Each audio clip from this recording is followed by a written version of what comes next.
പ്രിയ സഹോദരങ്ങളെ, ഞാൻ നിങ്ങളുടെ മുൻപിൽ വന്നിരിക്കുന്നത് ഇന്ന് നമ്മുടെ ഇന്ത്യയിലും കേരളത്തിലും നടക്കുന്ന ഓരോ കാര്യങ്ങളെക്കുറിച്ച് കാണുകയും കേൾക്കുകയും ചെയ്യുന്നതിനെക്കുറിച്ച് പറയുന്നതാണ്.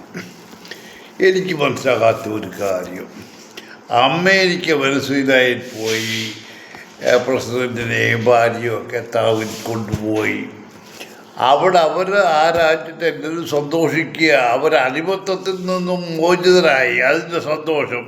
ഇവിടെ കുളം പിടിക്കാത്ത ഈ കുളം പിടിക്കാത്ത കമ്മ്യൂണിസ്റ്റുകാർക്ക് അസുഖം.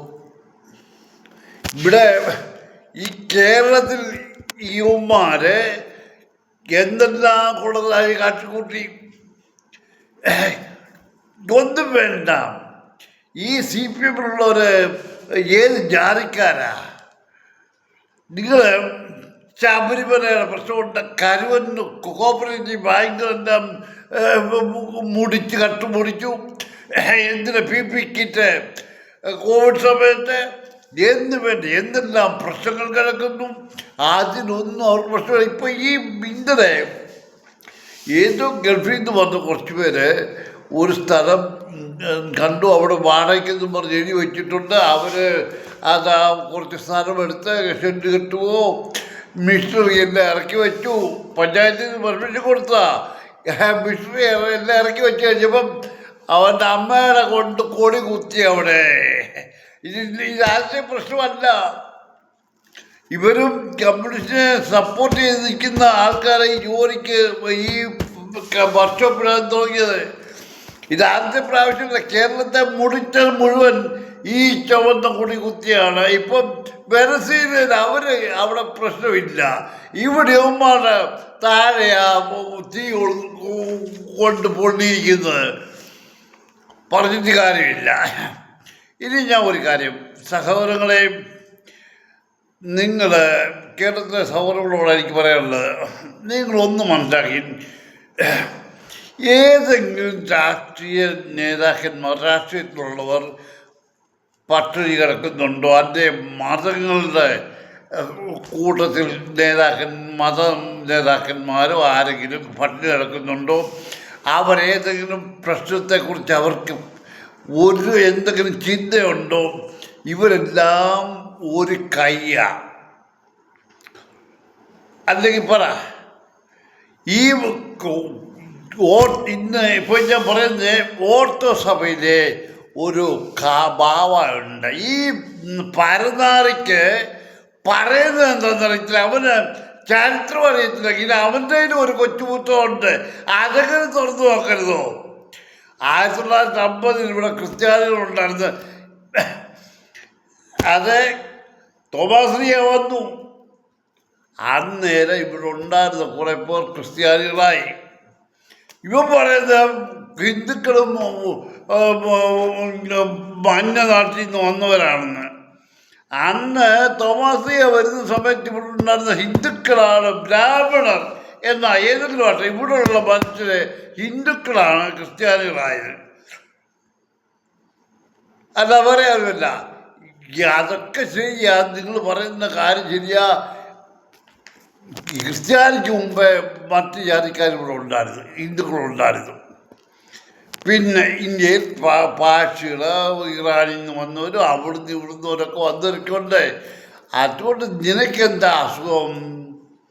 നീ നിന്റെ കാര്യം നോക്കി, നിന്നെ ഏൽപ്പിച്ച ജോലി, നീ ഏറ്റെടുത്ത ജോലി നീ അത് ചെയ്യേ.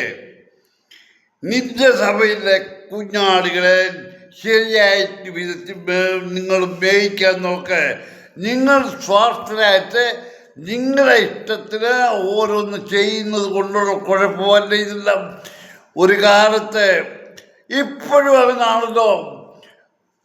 ഇവിടെ കേരളത്തിൽ എല്ലാ ക്രിസ്ത്യാനി തന്നെയാണോ അടുത്തടുത്ത വീടുകളിൽ താമസിക്കുന്നത്? ഹിന്ദുവും മുസ്ലിമും ക്രിസ്ത്യനും ഒരു അടുത്തടുത്ത വീടുകളിൽ താമസിക്കുന്നു. ഇപ്പോൾ ഫ്ലാറ്റുകളുണ്ട്, അവിടെ ആരാ താമസിക്കുന്നത്? ക്രിസ്ത്യാനി മാത്രമാണോ, അല്ലെ ഹിന്ദു മാത്രമാണോ, മുസ്ലിം മാത്രമാണോ? എന്തിനുമുണ്ട്. അവരെല്ലാം ഒരു സഹോദരങ്ങളെ പോലാണ് താമസിക്കുന്നത്. നീയൊക്കെ കുളം പിടിക്കാനൊക്കെ വർഗീയത പറഞ്ഞ് മനുഷ്യരെ ബഹളം ഉണ്ടാക്കി, അടി ഉണ്ടാക്കി കൊല്ലിക്കുക. അല്ല ഒന്നുമില്ല. നിനക്കൊക്കെ അവിടെ നിന്ന് പറഞ്ഞാൽ മതി, അല്ലാതെ ഒന്നും സംഭവിക്കത്തില്ല. കേരളത്തിൽ നേരത്തെ ഉണ്ടായിരുന്നു, നിന്റെ വല്യപ്പച്ചനായിരുന്നു ഇവിടെ നേരത്തെ ഉണ്ടായിരുന്നത്, കാതോലിക്കാരെ. പറഞ്ഞുതരാം. നീയൊക്കെ പറയുന്നതിന് അർത്ഥം വേണം, പറഞ്ഞ് വാസ്തവമായിരിക്കണം, അല്ലാതൊന്നും ഞാൻ പറയുന്നില്ല. ഇപ്പൊ ഇന്ന് കണ്ടു, ഞാൻ പറഞ്ഞു, നേരത്തെ പറഞ്ഞിട്ടുണ്ടോ, 3-4 സെമിനാരികളുണ്ട്. ഇന്നിപ്പം പുരോഹിത വിലയ്ക്ക്, ആത്മീയ വിലയ്ക്ക് അങ്ങ് മുട്ടിരിക്കുക കേരളത്തിലെ ജനങ്ങൾ.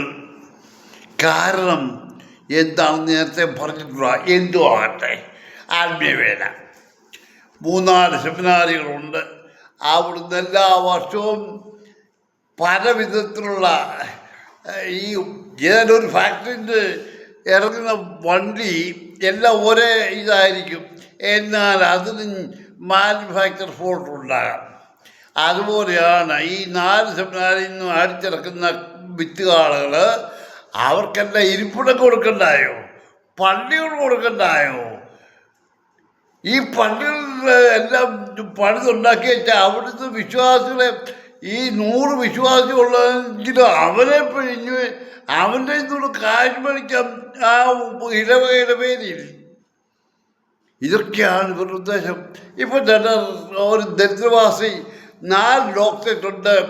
ഒന്ന് ഞാൻ പറഞ്ഞില്ല, ആ പള്ളി വഴിയാണ് അവർ ജോലി. ഇപ്പം ഇന്ന് കണ്ടു, എവിടെയോ ഒരു പള്ളി ഈ പള്ളിയുടെ കാര്യത്തിന് വേണ്ടിയിട്ട് പിരിവിന് പോയി ഇത്ര ലക്ഷം രൂപ കൊടുത്തു എന്ന് പറഞ്ഞ് അവരുടെ ഫോട്ടോ. ഞാൻ ചോദിക്കുന്നത്, ഈ പിരിവിന് പോയി ആരാ കാശ് തരുന്നത്? പാവം പിടിച്ച വിശ്വാസികളല്ലേ, അല്ലയോ? അല്ലയോ കള്ള പുരോഹിതവർക്കുമേ നിങ്ങളുടെ കയ്യിലൊന്നും കാശില്ലയോ? നിങ്ങൾ ഈ ഓർത്തോ സഭയിൽ ഏതെങ്കിലും പുരോഹിത വർഗമെല്ലാം കൂടെ ഒരു പള്ളിയെങ്കിലും നിർമ്മിച്ചിട്ടുണ്ടോ? വേണ്ട. ഉള്ള പള്ളി എന്തെങ്കിലും വിധത്തിൽ നിങ്ങൾ സംരക്ഷിക്കുന്നുണ്ടോ? നിങ്ങൾക്ക് പള്ളി പോയാലൊന്നുമില്ല. കാരണം ഉള്ള പള്ളി പോയാൽ അവിടെ പുതു പണിയുമ്പോൾ അവിടെ ഇപ്പം കോൺട്രാക്റ്റിങ്ങും പിന്നെ ഏജൻസികളെല്ലാം ഇവരേറ്റെടുത്തിരിക്കുക. അതിപ്പോൾ ഒരു പെരുന്നാൾ വന്നാൽ ഡെക്കറേഷൻ, അതിനെല്ലാം ഇവരുടെ കയ്യിൽ. ഞാൻ പറഞ്ഞ നേരത്തെ, ഏത് ഇടവകയിലാണെങ്കിലും ഒരു വികാരുടെ കയ്യിൽ 4 മെത്രാന്മാരുടെ ടെലിഫോൺ നമ്പറും അഡ്രസ്സും കാണും. ഇതിനാ ശവടക്കം, വിവാഹം, മാമോദിസ, ഇതെല്ലാം നമ്മൾ പാവമൊന്നും ചേരത്തില്ല. ഈ പുത്തൻ പണക്കാർ ഇങ്ങോട്ട് വന്നുവെച്ചാൽ എനിക്ക് മെത്രാനെ വേണം, മെത്രാൻ ഇങ്ങോട്ട് വെച്ചില്ലെങ്കിൽ എൻ്റെ കുഞ്ഞിൻ്റെ മാമോദിസ ശരിയാകത്തില്ല, ഉടനെ അവർക്ക് കൊടുക്കാനായിട്ട്. അതുപോലെയാണ് ഇപ്പോഴേ ഒരു 4 കമ്പനിക്കാരുടെയെങ്കിലും അഡ്രസ്സ് ഓരോ വികാരയിലും കാണും. അത് ലൈറ്റിങ്ങിൻ്റെ ആണെങ്കിലും വാദ്യമേളക്കാരുടെ ആണെങ്കിലും എല്ലാം. ഇന്ന് വിശ്വാസികൾക്ക് പോലും വാദ്യമേളങ്ങൾ ഒന്നു പോരാ, മറ്റേ വേളം ഇറ്റേ വേളം, എന്തുവാ തുള്ളാൻ, ആവേശം തുള്ളാൻ അകത്ത് കിടക്കുന്ന എന്തുവാണെന്നറിയാമോ?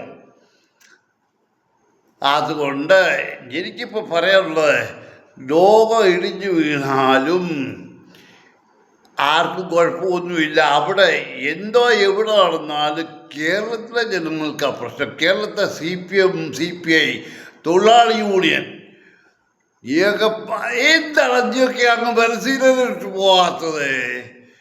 നീ അവിടെ പോയി പ്രതികരിക്കേ, അല്ലല്ല അങ്ങ് അമേരിക്കൻ പ്രസിഡന്റ് ഒരു കത്തയക്കേ AKG സെൻറ്ററിൽ നിന്ന്. എന്താ ചെയ്യാത്തത്? നിങ്ങളെ കൊള്ളയും കൊണ്ട് നടക്കുക, ഇതെല്ലാം മറച്ചു വെക്കാനായിട്ട് ഇപ്പോൾ ഓരോരുത്തർക്ക് ഓരോ പ്രശ്നങ്ങളുണ്ടാക്കാന്ന്. ശബരിമല മോട്ടിച്ചു കോടികൾ ഏതെല്ലാം സ്ഥാനത്ത്.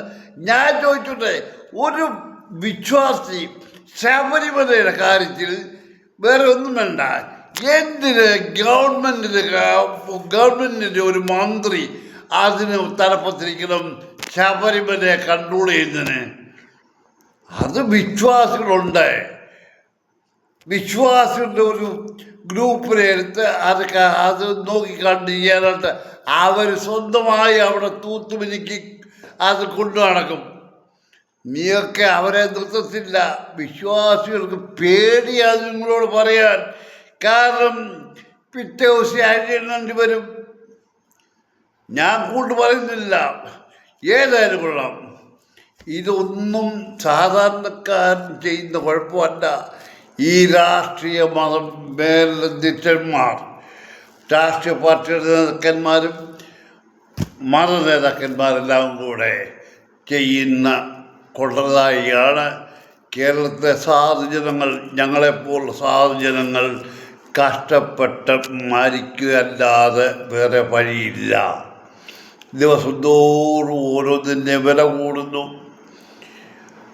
ഉള്ളവൻ്റെ കയ്യിലോട്ട് തന്നെ കാശ് എത്തുന്നുള്ളൂ. കാരണം അവന് ആ വളഞ്ഞ വഴി എല്ലാം അറിയാം. അവന് സാധാരണക്കാരൻ കൂലി വില ചെയ്തോ അല്ലെങ്കിൽ കൃഷി ചെയ്തോ ജീവിക്കുന്നവനെ എന്തെങ്കിലും ഒരു നേരത്തെ ആഹാരം കഴിക്കാൻ എന്തെങ്കിലും മേടിക്കണമെന്ന് കണ്ടാൽ അവൻ്റെ കൈ കാശില്ലാതെ വരും. അവൻ്റെ കുഞ്ഞുങ്ങൾക്ക് പഠിക്കണമെങ്കിൽ തന്നെ കേരളത്തിൽ പ്രയാസമാണ്.